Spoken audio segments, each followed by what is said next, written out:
नमस्कार। मैं प्लेटो के बारे में, प्लेटो के काव्य सिद्धांत के बारे में आपको बता रहा था। प्लेटो का काव्य सिद्धांत, जैसा कि मैंने आपको पहले बताया है कि पाश्चात्य जगत में, पाश्चात्य समीक्षा जगत में प्लेटो का एक बहुत बड़ा नाम है। और प्लेटो ने ना सिर्फ काव्य के विषय में बल्कि अलग अलग विषयों में अपने विचार जो हैं प्लेटो ने दिए हुए हैं।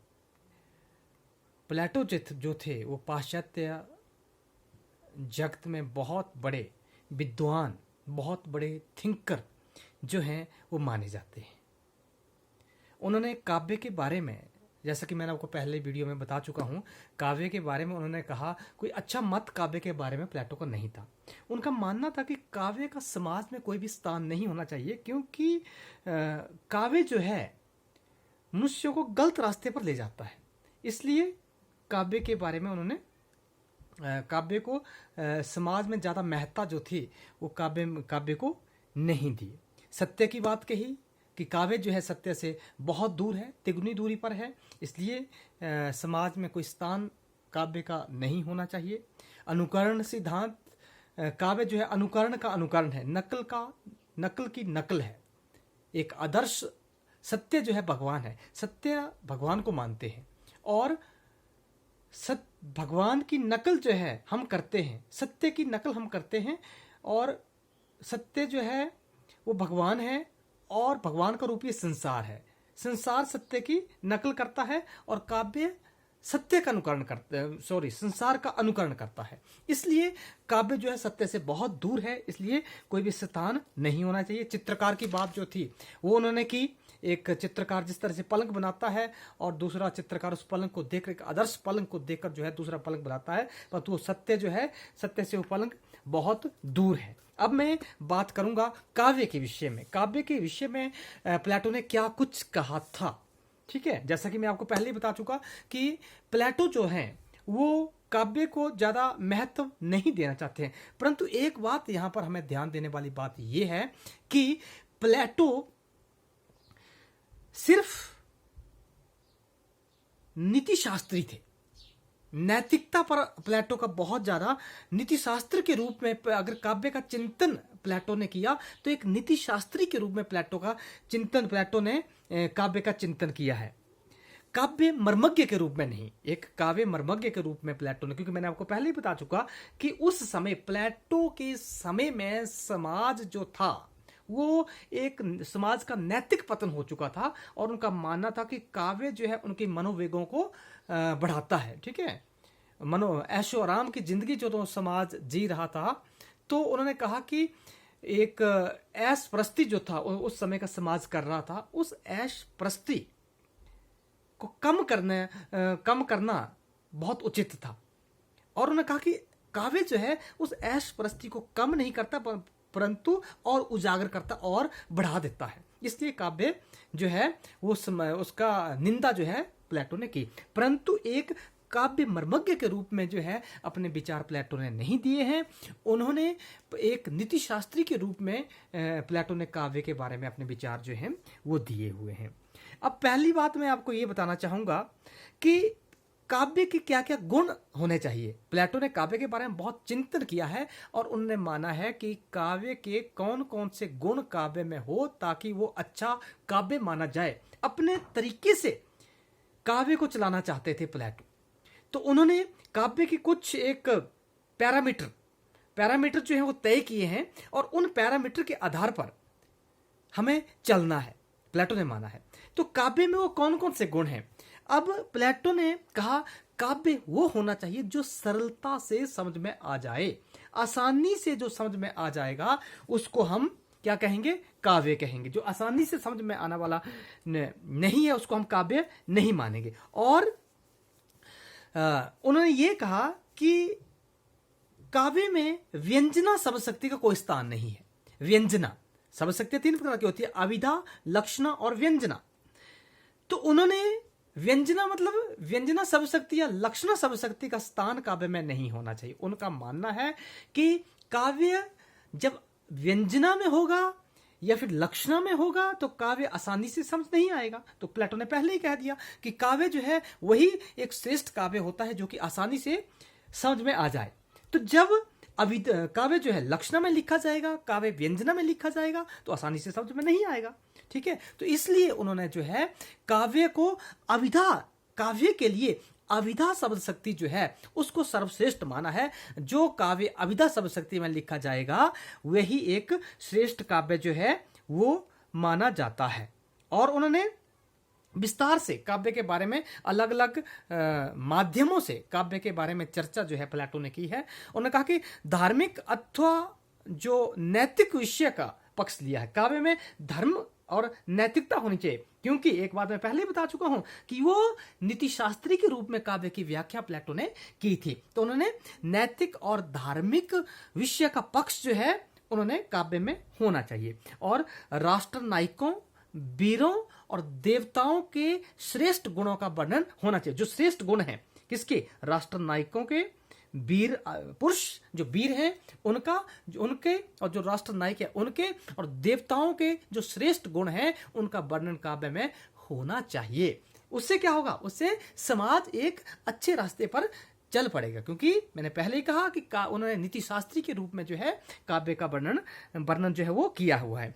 उसके प्लेटो ने साहित्य के दो भेद माने हैं। कितने भेद माने हैं? दो भेद। प्लेटो ने साहित्य के दो ही भेद माने हैं, एक होता है सद साहित्य और एक होता है असद साहित्य। ठीक है, सद साहित्य और असद साहित्य। अब सद साहित्य क्या होता है? सद साहित्य में देव स्तुति के साथ साथ, देवताओं की स्तुति, देवताओं की वंदना के साथ साथ उदात्त भावों का वर्णन होगा, एक नैतिकता के पक्ष में। ठीक है ना, सद साहित्य, सद मतलब अच्छा, सत्य पर आधारित, सद मतलब सत्य पर आधारित काव्य जो है उसका वर्णन किया। तो सद साहित्य में उन्होंने कहा कि देव स्तुति के साथ साथ जो उदात्त भाव हैं उनका वर्णन काव्य में होना चाहिए, ये उन्होंने बात कही। और जो असद साहित्य है वो कौन सा साहित्य? जो काल्पनिक है, जो कल्पना से भरा हो। जैसे मैं आपको कहूं, छायावादियों का काव्य है। छायावादी कल्पना लोक में विचरण करते रहते थे। ठीक है ना, आधुनिक काल का जो छायावाद है उनका काव्य जो है, हम उनके काव्य को हम मानते हैं कौन सा?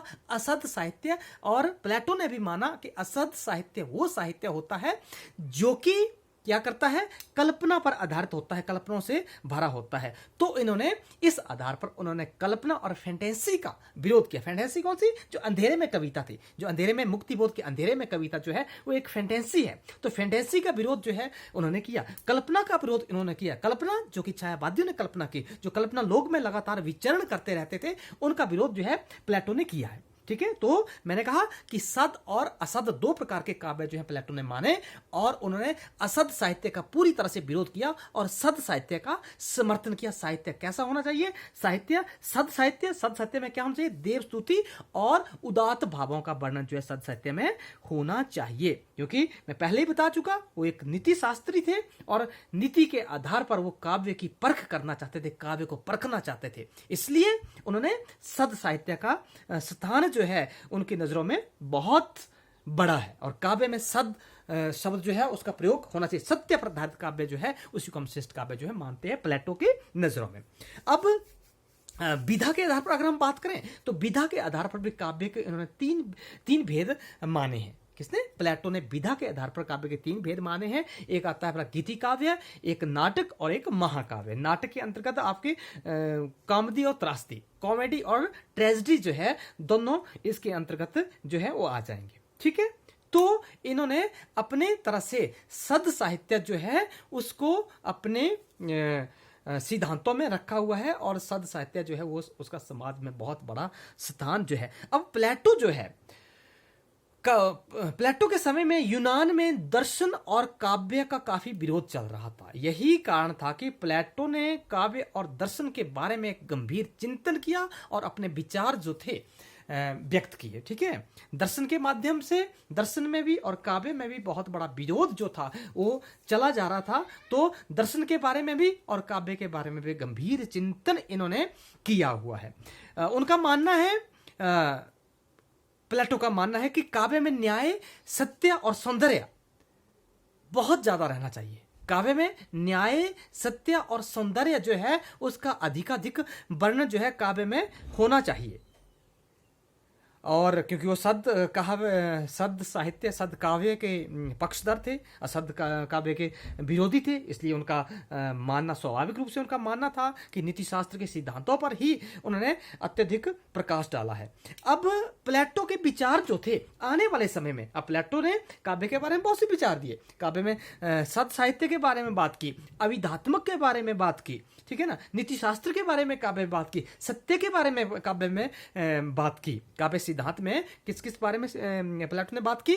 एक सद साहित्य के बारे में बात की प्लेटो ने, अभिधात्मक काव्य, काव्य वही होना चाहिए जो अभिधात्मक हो, काव्य वही होना चाहिए जो सत्य पर आधारित हो, और काव्य वही होना चाहिए जो आसानी से समझ में आ सके, और नीति शास्त्रीय जो मतलब समाज को एक अच्छे रास्ते की ओर जो है ले जाए, वही साहित्य जो है वो सत्य होना चाहिए, वही साहित्य जो है सत्य है, ठीक है ना, उसी साहित्य का समाज में स्थान जो है, काव्य में न्याय, सत्य और सौंदर्य का अधिकाधिक वर्णन जो है वो होना चाहिए। अब प्लेटो ने बहुत ज्यादा काव्य को प्रभावित किया, क्योंकि प्लेटो के सिद्धांतों के ऊपर हमारा काव्य जो था आगे चलकर टिका, और बहुत बड़ा महत्व जो है प्लेटो के काव्य सिद्धांत का जो है हिंदी साहित्य में या पाश्चात्य साहित्य में माना जाता है। उन्हीं के आधार पर प्लेटो ने जो है अनुकरण सिद्धांत की बात की। आगे चलकर अनुकरण सिद्धांत जो है प्लेटो बेस्ड था, ठीक है ना, प्लेटो पर आधारित था अनुकरण सिद्धांत। अनुकरण नकल, जो नकल करते हैं हम किसी चीज की, जो हमें साहित्य की सामग्री मिलती है, इस समाज से हमें साहित्य की सामग्री मिलती है, वो जो अनुकरण करते हैं वो अनुकरण हमने प्लेटो से ही लिया है। लंबे समय तक प्लेटो ने काव्य को प्रभावित करते रहे, ठीक है ना। तो अनुकरण की बात इन्होंने अपने काव्य में की।